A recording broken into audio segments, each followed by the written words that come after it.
Welcome to our channel. And welcome sa atong mga new viewers ug ayaw mo kalimot sa pag-subscribe sa atong YouTube channel sa Radyo Drama Bisaya. O click na lang pud mo sa notification bell below aron ma-notify mo sa atong mga bagong uploads. And daghang salamat sa pagpadayon ninyong pagsuporta o pagpadayong pagpaminaw sa atong mga nagkadaiyang Drama Bisaya. Maong just chill and relax and enjoy the drama. Ibati ang pagduda si Vic tiyang nagtawagan niya ang number nga iyang nakita sa cellphone ni Wilma. Labi na kay wa ni tubagan ni Wilma. Ug mingon lang kini nga tingali napindutan lang. Misamot ang iyang pagduda kay tingog sa lalaki ang mitubag sa wa na kini mutubay pa og pagkisulti kang Victor. Nagpakahilom si Vic sa iyang gibating pagduda. Ano man to si Vic? Milakaw lang uban sa mga bata nga wa man namilit na ko. Ngano man ka ha? Day, ugma na lang na ako. Waswasi ang mga uniformes, mga bata ha. Mungutaw lang una ko. Kanang madalang og pilo nang. Ay na lang nag-utawa oy. Okay ra man na. Ang importante lang, ang mga uniform lang sa bata, ingon man kang Vic sa trabaho. Pila ra ba ko'y pag-utaw day oy. Kalas nung hinuos kuryente. Maugyod nang. Kang Vic lang hinon nga bistimoy at imana. Kinahanglan gayo day. Tiwasa lang nang gibuhat man nang. Ako nahihikay sa panihapon. Lutuan kong espesyal nga putahe si Vic. Gusto ra ba siya og native nga pagkaon day kay puol ko nung iyang pagkaon tus gawas. Kadaghanan ko no karne. Ako na mahibaw nang. Iskabit siyang isda nga lapu-lapo. Ingon man, putsero. Ikanahabi na siya tinuwang isda day. Kanang kuan po, kanang pinakbet. Mo ni paluto niya na ako ni Asia. Bitaw. Pero gusto ko putsero karon nga ipare sa iskabitchi. Inato kay migtay sa pagkaon no. Ug ako sab, di sa kay ko hingar ni. Okay. Maayo sa na da. Sige nang uy, pangutaw na lang. Ako na mahibaw sa tong panihapon.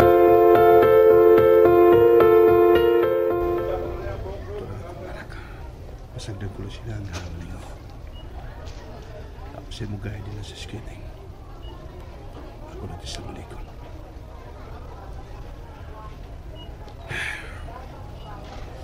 Di mawasak muna ho na ang tingog sa lalaki ng itubaga. Huwag kalit lang na hilong. May ipasabot sa kumatik ng karon. Tulad yung ipasabot. Labi na kinilibod siya Wilma.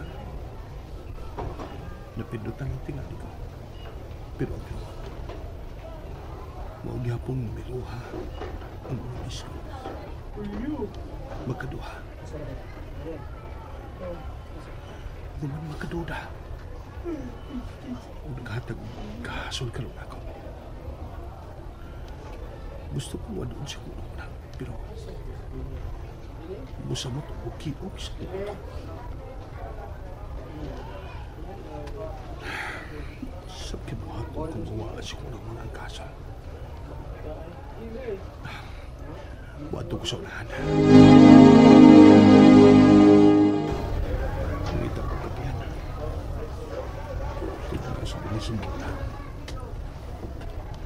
Nakuligid ko sama ng siya. Sa unahan na yung coffee shop. Ang babae nga ko'y kasukan. Si Ate Aida. Dong! Victor! Gituyok gid sa panahon nga magkita ta. Naibaw na gusto na magibuhat ate. Kung ayaw ko isultihin din Kung ipasabot mo ang pagbaligya mo sa iyo at mama. Lakip na ang bahay. Ipa-embargo mo sa bangko. Huwag kayo na huna ang pagkaigsuan. Gikan ka ron. Hindi ko gusto mo doon ka pa na ako ate. Doon kayo giisip ko na ang huwag kaigsuan. Dong Vic, kalma lang una. Kalma una. Wala kayo ang may paminaw ni mo ate. Gibaliwa ko na ang talang gibuhat mo. Huwag kayo hinugdan ng pagkaigsuan. Magkalimtanan na lang ta. Ikaw ang mahibaw, Victor. Nakasabitaw ko. Ang kunon ko na. Pero una ta magkalimtan na doon gusto ko mahibaw kasab ni ini. Tinuod nga nakasa ko sa kumbana. Kang kuya mo Regino, kay gibiyaan ko siya. Gibiyaan kay wa siya ikabuhi na mo sa among mga anak. Pero ikaw dong, nga buutan kaayo sa imong asawa, gihatagan mo sa tanan si Wilma. Wa kalay kalibutan, nagitunto ka niya. O siya nagisulti mo? Dili na din magtiwas og sulti, be. Kay naay makadungog. Gigutom ko dong, Vic. Pakanasa ko, be. O gira ko og coffee. Clubhouse lay Paris, fights na na. Ipadayon dong gingon. Una sa tanan. Hangyoon ti ka nga dili ka magpinutong, ha, dong Victor. Pero dili sa mahimo nga dili ka mahibaw ni ini. Diretsuhan na, ate. Si Wilma. Nakitaan ko siya uban sa usa ka lalaki. Ningaon sa usa ka restaurant. Ha, nagpasuok pa.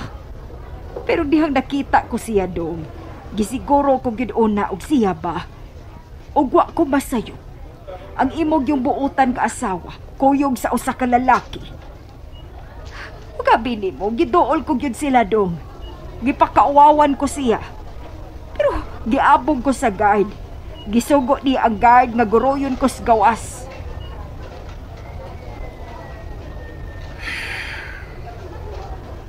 Isang laki. Wa ko makaila.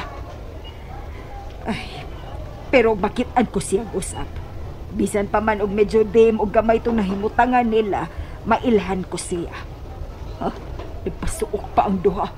Pero wa gid mo tugot ang panahon nga dili ko sila makita. Aron mahibaw kas iyang pagtunto ni mo dong Victor.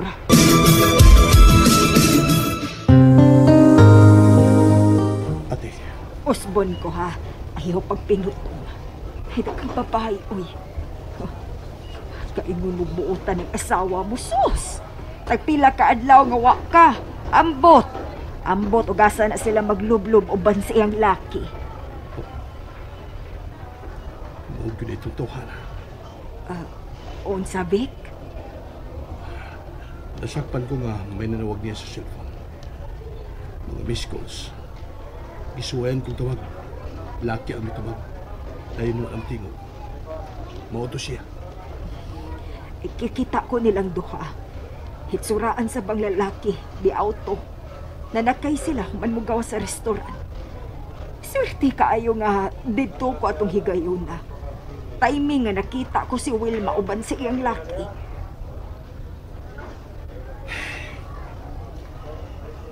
Ikaw, ate.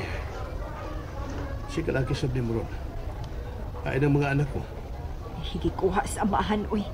Gipadana ko, uy.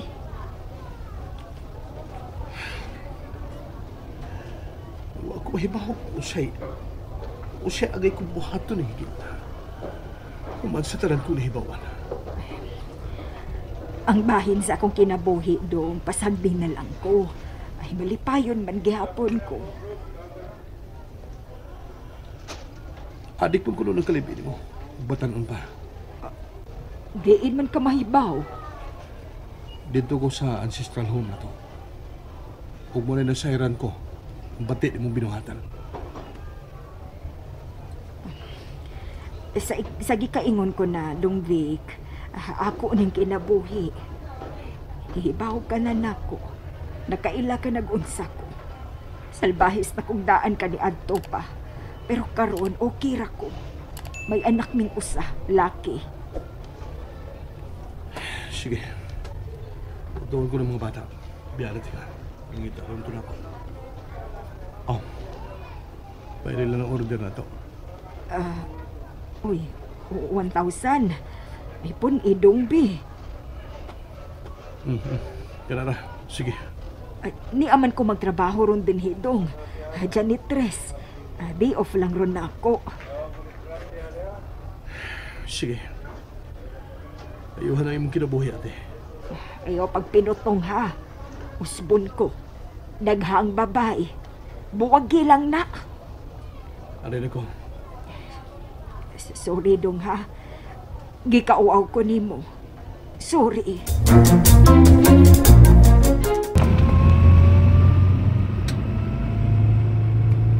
Balik ka dito pa ha.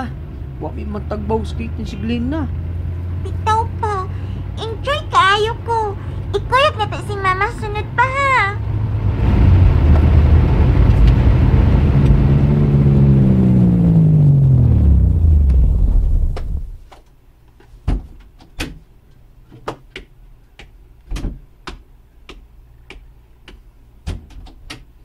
Sige na. Kadawag na mo mga anak. Sige na. Dili ni mo isuot sa gate ang car pa? Maya doon pa ko. Sige na, soda mo. Asa tiay ka pa? Ay na mo pangutana. Maya doon lang. Sige na, soda mo. Dali na, Glenna. Niana sila ng aling. Igugyod nga nakaluto ko. Pero murag sa'yo pa manong ipanihapon. Unyang mga alas 7 lang daw Wilma, manihapon mo. Pero kung gusto nang mukaon si Vic nang, mga na lang mig sa'yo, uy. Uy, mga anak, nagparking pa si Papa ninyo sa auto? Wa ma, oy. Inakaw pag-usap si Papa. Ha? Asa man siya? Napa ko na siya atuon, ma. Kamera ang gipasud. May gusto tingaling paliton. Pero, dito naman mo sa mall. Nanuwa naman lang siya mahinumdumukon sa iyang paliton. Unsa man ka ha? Ay, unya na lang dugo pa ni hapon, day. Igo nga mo abot si Sir. Anak na lang yun nang. Sige na mga anak. Mayo tingali nga maligo na mo. Og unya mag-ilis. Og kunya ng inyong amahan, magdungan ta pa ni hapon ha. Sige na, kaligo na mo. Ay, papahuwaya una sila, day well. Una ligo, mapas mo ang kusog nila. Gikar ra ba nang nag-skating? Anahala, sige. Pahuway una mo. Og human mo labay ang 40 minutes. Maligo dayon mo ha. Og unya pag-ilis. Aron preskong mo tambong sa kananan.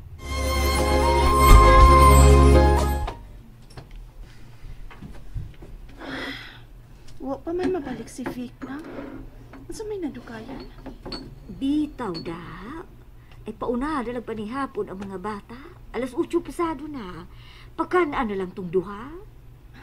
Sige. Lindon, Glenna, panihapon na lang mo mga anak. Huwaton ko lang si Papa ninyo. Sige na mo. Unsa kay nadukayan ni Vic? Gusto, manawag ko. The number you have dialed is either unattended or out of coverage area. Please try your... Unattended ang iyang phone. Hain mo ka siya. Wa man magpahibaw sa mga bata kung asa siya. And there you have it, everyone. Stay tuned sa atong next episode. Bye!